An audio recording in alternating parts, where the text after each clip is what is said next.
আজকে আমি খুবই টেস্টি বউ সুন্দরীর পাতা দিয়া শীতল দিয়া চাটনি করিয়া দেখাইম।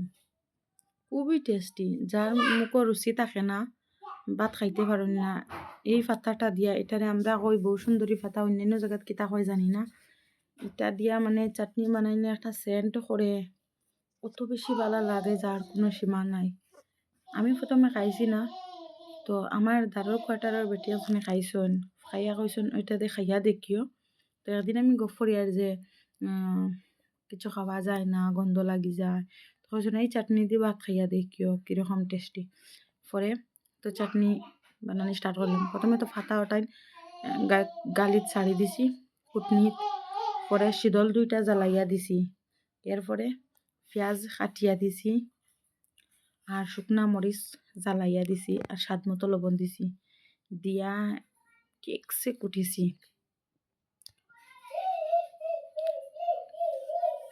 কেকসে কুটিয়া পুরা মানে সব কিছু একদম পেস্টের মতন হয়ে যেত, ওরকম কুটা হইতো।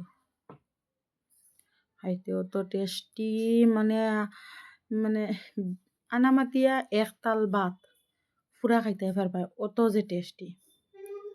আমি ফার্স্ট টাইম খাইছি, ফার্স্ট টাইম খাইও আমি মানে এই চাটনিরে 100 দিম, ওরকম অত টেস্টি। আবার সব কিছু জ্বালাই দিয়া মানে এই ভর্তাটা বানাইতে লাগবো, তেল দিয়ে বাজিয়া হইতো না, অত টেস্টি ওরকম কুটিয়া পুরা মানে সব নির্বিষ করিয়া।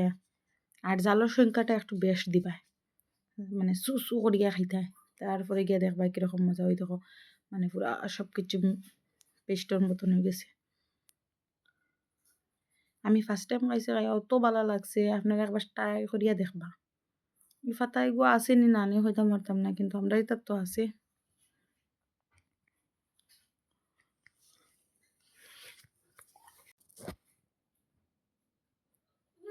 খুব টেস্টি।